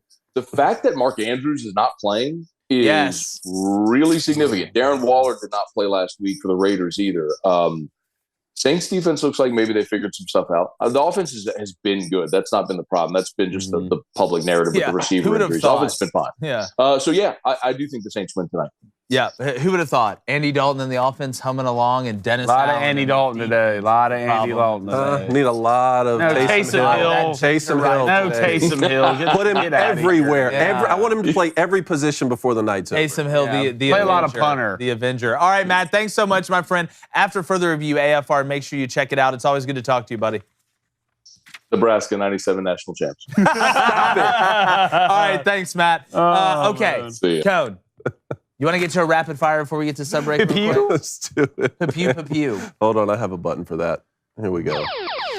College basketball starts today, boys. Did you know about that? I am super jacked and tan about it. It's the March until March. It starts tonight. Going to be interesting to see. Obviously, we know who the big dogs are. It's the same teams every year that are ranked in the top 10. Not going to make any bets on it yet because I want to see people dribble around and shoot a little bit. Let's find out who can do what, who's overrated, who's underrated. It's like the porridge of Goldilocks. This porridge is a little too hot. Oh, this porridge is a little too cold. But, oh, Lord Jesus, this porridge is is that thing still at Purdue? You talking about Zach Edey? Is that still at Purdue? Yeah, that's still at Purdue. I can't. Since I run 7-Footer Island, I can't speak to that because that's important. You did a great job bringing him up until the Purdue coaches did. David, did you appoint yourself? Did you appoint yourself on running 7-Footer Island? No, the Booster Club did, and I'm just accepting my role. Look, they made him the chat. No, you run the chat. Who created 7-Footer Island? No. I have an American top hat. For God's sake. I run the workings of the island. Hold on. Am I making this up, Jake? No. I didn't self-appoint. No. I have a meme with a top hat, an American top hat. You're the guide. You're the guide. All right, but that 7-Footer Island.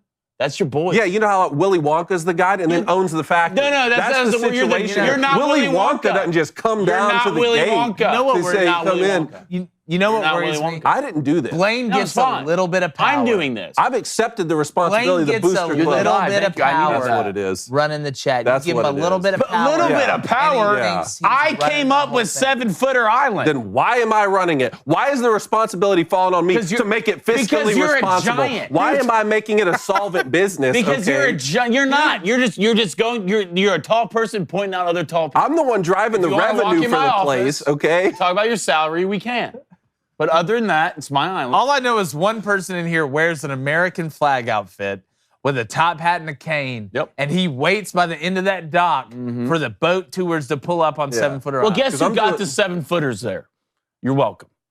I Don't did. give out that information. Yeah. That people well, don't need to just know. that. We said we'd never talk about that. You watch your mouth. All right, we talked about Ravens Saints, boys. What do you think tonight? Look, I'm going to get Mark to it in my Andrews bets. At some point, Mark Andrews isn't playing, which is huge. I'm playing Walsh's team today. That's his whole team. Yeah, Walsh's it's whole basically team's his whole out. team's Yeah. the Ravens. They're playing tonight against the Saints. You know, it is funny. It's talking about the Saints, talking about how the offense isn't the problem, but Cam Jordan and a Dennis Allen run team that the defense is a problem. You know, I like the Saints tonight. I think Alvin Kamara has a big night, but I think Taysom Hill has an even bigger night. Okay. That's good. That's what I thought. What does that even mean? That means that What Alvin is Kamara that? played Alvin well. Kamara between How are they the both 20s. going to have a huge Alvin night? Kamara between the 20s. Here, You get what's the- your fantasy score? It's a murder. What's your fantasy I'm destroying score? Walsh. God, I think Lamar Jackson might have a 50 piece. A 50 piece. Jeez. How many Travis Kelce put up last night for you? 20? That's He's so good. No one I can know. cover Travis He had a Kelce. bad day. and it Every was time I 20. watched that game, Travis Kelce was catching. God, the ball. Jalen Waddle was such a good draft pick. He's like down. He's like throw it. Yeah. He's like snap it. That's how he runs too. All right, next one. Kevin Durant has expressed interest in being a possible owner for the Washington Commanders franchise when Dan Snyder sells it. Now he can be the problem for two franchises. That's what I say. Good. So now he can ruin the organization from the top, literally. Like he ruins organizations as a look at Hurricane Durant. Hurricane Durant just blows on into town and everything goes to crap. Right? You go to the Thunder, disaster. It's like a Michael Bay movie. Yeah. Then he goes to the Warriors. You can't even get along at the Warriors. I know Draymond's out here punching Jordan Poole, but they even wanted you to leave the Warriors after you were the MVP of the NBA championship. What, twice? When you won the MVP once, won 2 championships, then they send you off to Brooklyn, where it's basically like watching a mix of a Spanish soap opera and The View. They put you and Kyrie together to form some megastorm. Jake Gyllenhaal is trying to call his dad from a payphone in New York to come get him. Did he get through? It's such a bad job. I think he got through for a little bit. You had to put the snowshoes on. But look, Kevin Durant, who cares? I know you got enough money. I don't trust Jafar as far as I can throw him. Does he have enough money Yes. to buy an NFL team? To be a part owner To be a part of the Washington Redskin Indian? But Ins? yeah, part owner, not majority owner, Part owner. right? Part owner. Not Yeah, I think you just have to $2 million and just call their people racist, and you're good. Yeah, that's it. That's it. It gets you. That's your ante. All right, NASCAR. Joey Logano captures second Yes. NASCAR Cup title with season finale victory Ryan wasn't happy. at Phoenix. Yeah, our boy Rhino was not happy Yeah. about it. I do want to say this, though, on a NASCAR note. Coy Gibbs passed away hours after his son had won the Xfinity Series. Very sad to see that tough situation.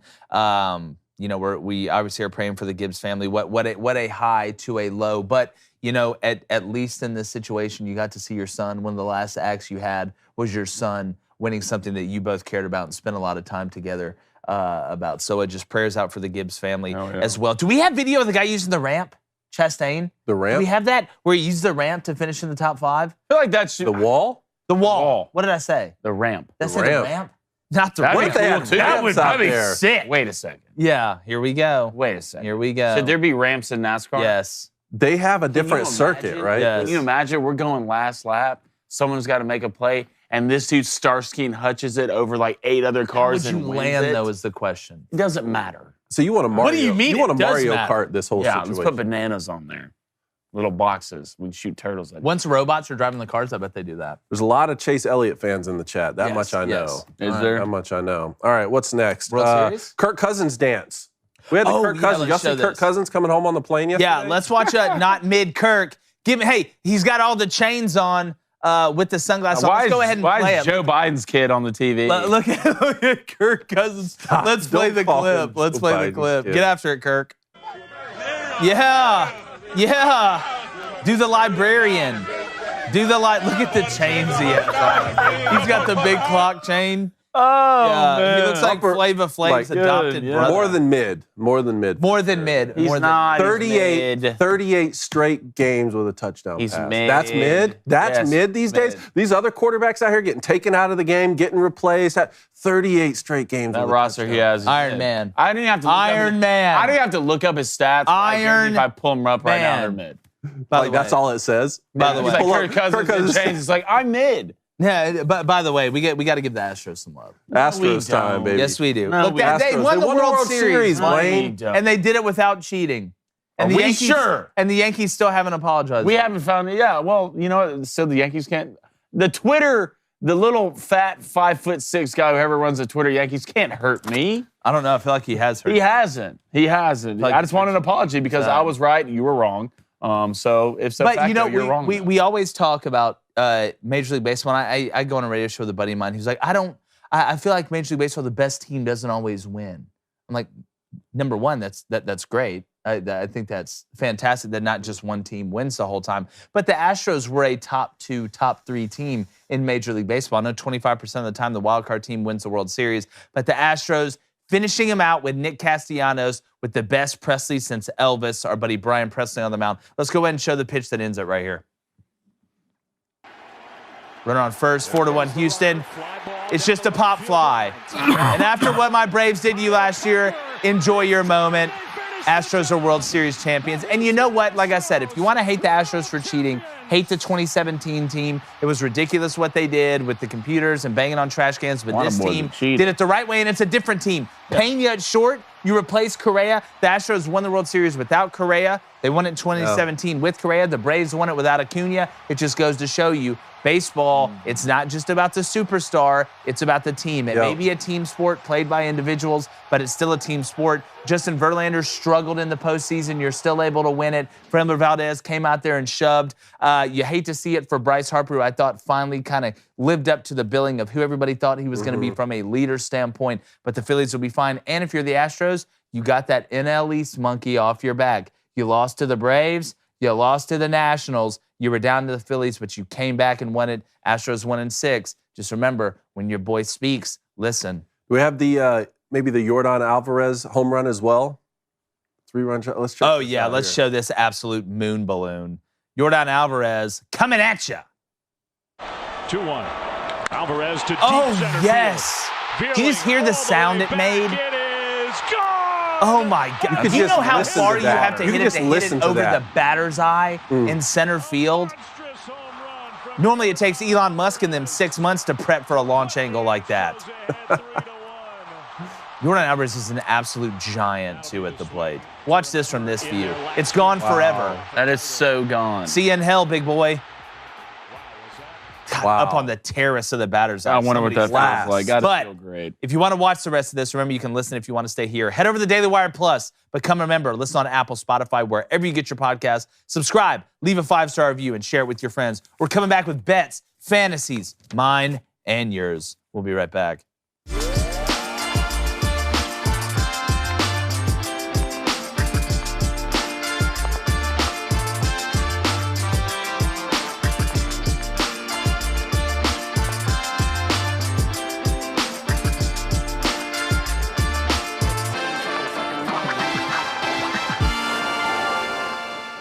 In case many of you forgot, which I know you didn't, I still haven't given my speech for winning last month's betting competition. Now, look, did that put me number 1 in months 1 between the whole group when it comes to betting? Yes.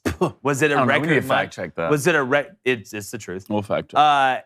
Was it a record for units up in a month? Yes. Won it by 1 over Blaine's 10 units fact check. a couple months ago. That's Cercio put that out there. Fact check it. So yes, that's the truth. Am I right now the best bettor that we have? Yes, that's the truth. But we stay humble here. It's like in fantasy, when I called my players only meeting that I was there for. Sometimes you have to keep it in-house. And look, this month, haven't started out great. Yesterday was 4-2 in the NFL. It's kind of reversing a little bit, but you got to keep it steady. You got to ride the storm. You got to trust that at the end of the day, your decisions will come to fruition. And that's what we've done here with the Booster Club. I want to thank you guys. I don't like Blaine whispering during my speech because I don't whisper during Blaine's speech. But at the end of the day, I am a champion. I want to continue being your champion. And I made a promise to you guys last month when I won, or 2 months ago when I won. This would not be the last time I got up here. And I kept my promise. So I'm going to make you another promise, a double promise. Nay, a pinky promise with the audience of Crane & Company. I'm going to win the month again this month. God, I'm coming right back up here. And I may have made a decision inside of myself, to myself, to never lose another month. So, to you, to David, to Babeth Coneth, and to Sergio out there, the hungry's only gotten hungrier, and Papa's coming for the whole bag this month. God, that was the worst that speech I've ever That's the heard worst in my speech you've life. ever heard? Ever. Yeah. That's the worst one? That's the worst one I've ever heard. I can tell in you my didn't life. prepare. Huh? Which I'm not mad. I'm just You can tell I didn't, hit you with the you can tell I didn't disappointed. prepare, or are you just mad about what I said? No, I didn't even listen to what you said. I was talking to Cone about. Well, then how do you know I didn't prepare? What were you whispering to? How do you know I Ace didn't is prepare? 13-7. Is he? Yeah. He went 5-1 and then 4-2. Kids. I keep trying to steal his picks. Someone You know the girl. Look, in it's a class- long way to go, I know the girl ladies. in class when you're filling out the Scantron and they kind of hover over and you that what can't he's see doing the now? answers. I I can't even ACT. steal his picks anymore. He's filling them in, Well, covering look, it up. I mean, every time I do somewhat good in a month, I just look down and Baby Ace is just rolling in dough. It's like 80% hit Yeah, rate. every time. All right, so here's what I got tonight. I'm going New Orleans money line. Why not? It gets weird down there. Andy No Dalton, Mark put your red Andrews? hair on and stay on fire out there. Then I'm going to say New Orleans team total TTP over 22.5. Look, I know the Ravens added Roquan Smith, but I feel like Kamara, but especially Taysom Hill. Huge night tonight for Taysom Hill. I expect 2 rushing touchdowns. Good. A throwing Good. touchdown. Say more. Wouldn't be surprised if he caught one. More. As well. What am I So down give me by? the Saints money line at plus 105. Give me the Saints TTP over 22.5. Come on, guys. I'm believing in you. Moscona, T-Bob, Hester, all our buddies down there. Come on, Saints. Together, we can. Are we sure Kamara's playing tonight? Does he need to rest up? No. I heard his shoulder's a little nicked. Why isn't Taysom Hill like security for the president? Like, what do you mean? Like, Man, I'm getting destroyed. Cone, what's what do my you bet? percentage chance to win? 99. 99. I don't like that. I don't like my odds. So you know what? If I'm going to lose in fantasy y'all's and gonna get be 5 shot with a paintball gun, might as well hit some picks. Give me the little same game parlay here with the Ravens money line plus the under at 46.5. That's going off at plus 240. Okay. I like that one. And then Ravens first drive result ends in a field goal attempt at plus 330. Steady. Let's get over. All right. Let's go Justin I Tucker lied down. about my bets up there. I wasn't aware Mark Andrews wasn't playing. My fault, guys. So I'm changing it on the spot. All right, hold on. I'm That's going fine. to keep the Lamar Jackson anytime touchdown up there. Okay, that's at plus 145. Yeah, that's a plus 20. What do you want to go with here? I'm going to go either Alvin Kamara or Lamar Jackson to score the first touchdown. Okay. It's plus 340. AK or Lamar Jackson Yep. or LJ. And definitely put not Taysom Hill. 'cause First everyone touchdown, hates that. that's at what? That's at 340, Coach. Oh, wow. Yeah. What's the odds Taysom Hill scores the first touchdown? I don't even think they have that on here. I think the odds no, is let me probably look, like let me 450. look. What's his anytime? First touchdown scorer or Yeah. anytime? What are both of them? Okay, first touchdown scorer Anytime's plus 180. for Taysom Hill's plus 1,000. First touchdown. Not bad. Anytime touchdown, Taysom Hill's plus 170.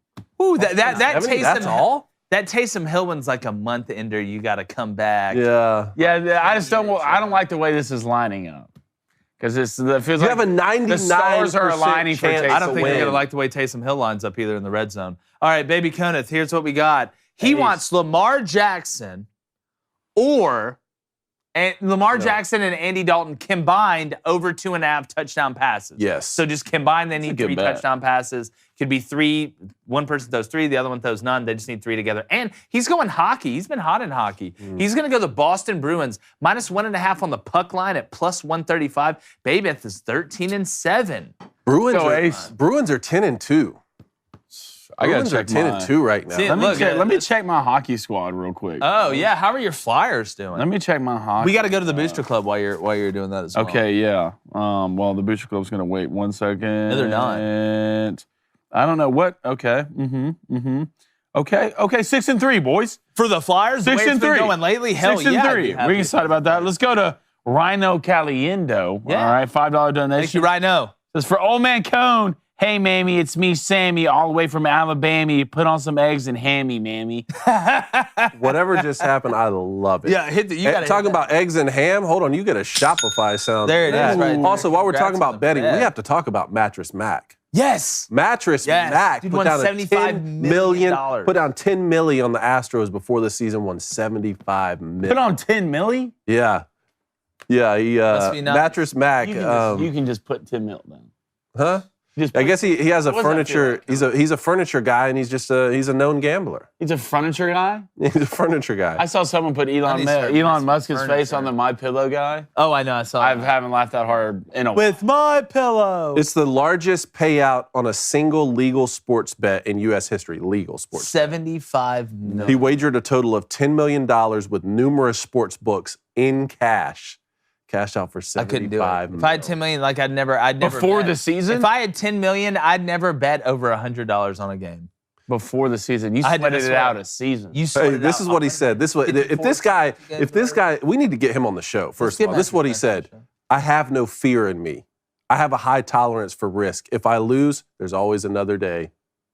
Not for That's $10 million. Mattress Mac right there. Not for $10 It million. sounds like a guy who has a lot of money. Yeah, it sounds like a guy who can The afford gallery to do that. furniture owner. Yeah, Yeah. That sounds like it. Doesn't Gallery sound like you're furniture broke. owner. Yeah. Yeah. You own the whole gallery. Steve's Action Figure Frenzy. This is your name, Steve. This is Steve. Okay. This Okay. is Steve. All right, $10 donation. Thank you, Appreciate it, Steve. brother. Has anyone mentioned that Ohio State broke the record for the most consecutive games scoring 20-plus points? Yeah, they almost didn't. Here's my thing on Ohio State Northwestern. I would, if I was an Ohio State fan, I would not be upset because the score was as close as it was, or that you struggled through the air passing because of the conditions. I would be upset that you knew you were going to line up and run it at Northwestern. You knew Northwestern was going to line up and run it at you. They knew that as well, and you kind of got punked for a little bit during that game. The physicality part for Ohio State is the difference between them and Michigan. It was last year with the elements. So if that game, and I know it's going to be played in a horseshoe, but the more I watch Ohio State and the more I watch Michigan, the more I like Michigan in that game. But again, it being at home, C.J. Stroud used his legs a little bit last weekend because he had to. I feel like that's kind of the missing element. But I feel like Ohio State and Steve Day said it from the jump during the offseason. They may have a physicality problem, man. That may be real. Well, So they're 70. soft? I think there's a little bit of softness. Wow, Look at you that said camera, it, not look at that me. You camera said right it, there. not me. Huh? Look at that camera right there. I think Ohio State is softer than Michigan right now. Well, that's a fair. Snip that later. But 70 think that's a straight crazy games. thing to Can't take that away from him. 70 straight No. games now scoring over 20 points. Oklahoma had the record before at 69. All right, let's go to Justin Decker. Blaine's second favorite number. Second favorite number. Hashtag ask the show, guys. The Auburn family saw the energy Caddy brought for their team Saturday. No. Okay, just wait. Assistant Let him finish. coach. Just wait. Assistant Let him coach. finish. All right. Could Prime completely take it to another level? Yes. Yes. What do you mean? Yes. Can Prime take it to another Yes. level? Prime would One take thing. it to a Right now. high, Go the get highest 'em. level possible. Drop the bag. Recruiting. Win The 5 coordinators, games. Hugh Who Freeze. cares? Don't listen to Cone. Has no idea. What is Urban Meyer? Have a heart attack on the sidelines. Yeah. After he We wins three- already went through after enough. he wins 3 we already national went through enough championships. girl, women stuff with our last coach, Urban. After he In on wins all the 3 moms. national Hide in dark championships. places. Doesn't he know who plays on his own team for the Jags? But you know who can fix it? Deion Sanders. Who does know who plays for the Jags? I do. I know like 5 players. Yeah. Congrats. You Thank know you. more than anybody. I know 5 more than Urban Meyer, apparently. Yeah. Go get Prime. It'll fix everything. It will. Recruiting. Either that or Bruce Pearl, let's be honest. All right, Chief Brody. Chief. All right. Says SEC fans want to treat all other conference like G5. SEC wins are worth 2. You talking about go back to your point system?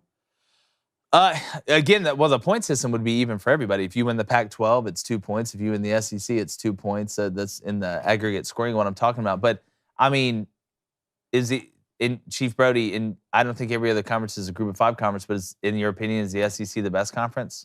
He says if a Power 5 conference champion goes undefeated, they're in. Doesn't matter what conference. Yes, unless every conference has an undefeated champ. then one's getting left out either way. Yeah. I want everybody to understand, if somebody goes undefeated during the season in a Power 5 conference and wins the championship, they have to be in. Unless we're going to 12, so they'll be in the future. But just for the 4-team, I am for that. Okay, TCU goes undefeated, they shouldn't get jumped by a 1-loss Tennessee. Damn. Okay, like if Clemson went undefeated, they shouldn't get jumped by a 1-loss Tennessee. I'm with that. But what I'm saying is, people will make the argument, all right, what are the 4 best teams in the country? Now with the 12-team playoff, I think it takes that out of it, but with only 4 teams right now as we have it, I think you can make a legitimate argument with a 1-loss team out of the Pac-12, or a 1-loss team out of the Big 12, or a 1-loss team out of the Big 10, even though the Big 10 I think is a harder argument because it's going to be Michigan or Ohio State, and both those teams are quality, or a 1-loss team out of the ACC should not get in over a 1-loss Tennessee team whose only loss is on the road to Georgia. We're talking about 1-loss teams, not undefeated teams. All right, Chief Wahoo says Gallery Furniture has an annual revenue of $54 million. Yeah. And founded in 1981. Okay, yeah, Mattress Mac. I'm sure. You know, it's like the Jeff Bezos thing. It's I would lose money if I bent down to pick up this $100 bill. Okay, that's how much money I have. All right. Well, apparently I made a mistake. Cone's High Water Pants. He says, one time I donated $5 to Trash Talk Clemson and Blaine ignored me. Not true. I'll never. I said this earlier. If the are you doing the it chat? again? Sometimes I have to refresh on the Wiffies in here, so I can't scroll back up. So if you did, Hey, this is for Cone's High Water Pants. I don't know. I couldn't see it. My brother in Christ, so I'm sorry. So and trust me, I want to talk about crap about Clemson. I do. I mean, Watch your mouth about Clemson. Okay? Why? Watch your mouth. Why? Because there's Clemson fans in there too. Well, they can talk trash. Is Colleen in there? I'm surprised. She left earlier. She really won that Stoke today. I don't know what's going on. Really, Colleen? I'm What? surprised. Yeah. I'm surprised. I was like, Colleen, congrats. She's like, congrats about what? She said, congrats about what? Yeah. I was like, well, then no congrats. Then I take Join my a congrats conference. back. I hate you all again. Not you, Colleen, but Notre Dame in general. Oh, well, now we know your truth. All right, last one we got to run. Outside of that, Texas said, what's up, brother? What is the best 4 teams in the country if you had to take one per conference? Georgia from the SEC, Michigan from the Big 10. I mean, right now you got to take Oregon from the Pac-12. Still got to take Clemson from the ACC. And you got to go TCU Big 12. I mean, if we're taking one out of each Power 5 conference, I mean, I think at the end of the year, UCLA is going to be there, not Oregon, but it's just me. Has North Carolina, the Clemson play at all? No, they're going to play in the ACC championship, most likely.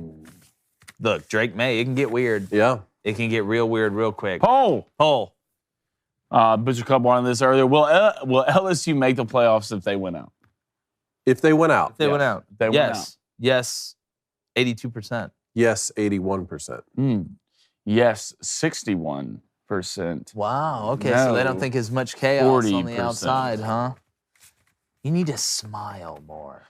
Speaking about smiling more, if you hit that subscribe button, you'll definitely smile more. Appreciate you guys joining us. Got a great show tomorrow. Shout out to Matt Moscona. Got Big Game Boomer joining us. We're going to drop our top 10. Want to go top 10? Want to go power rankings tomorrow? Love that. Yeah, we'll do top 12 for the We'll bracket. go top 12 for the bracket. Travis, and you know what? We'll congrats to do you, the somebody. 4 buys with the Yes. conference championship, the highest ranked 4 conference championship winners. We'll do that too. So make sure you find us on TikTok, Instagram, all the social medias. Really appreciate you guys. Remember, without you, there is no us. Go get some merch. It's under Originals, dailywire.com. Make sure you check that out. Make sure you subscribe to Daily Wire Plus. Some great stuff over there, including Jordan Peterson. Always cool stuff going on in the Daily Wire. And we may have our midterm grades of the college football and NFL season because it's midterm week. Progress reports? Progress reports. You remember the ones you used to hide from mom? And I said, very "We gotta much give you yours." remember progress. I was changing letters on report No, cards. Blaine was like Leo DiCaprio and Catch Me If You Can. No way. I'm talking about like look. putting the changing grades and stuff. It was like Ocean's 14. Really? Worked. Except It the dumber worked? version. It worked until my teacher called my parents. Yeah, because at some point And you then fail, right? then Ocean's 9 was The 4th it time was Blaine figured did 3rd grade, my parents found out, Yeah. and he was grounded. out. What if he goes all state in high school? I'm 33. Yeah, Blaine it's like he was playing at BYU. All right, we appreciate you guys, and like the chances of the Phillies winning the World Series. You blew it. We're going, gone.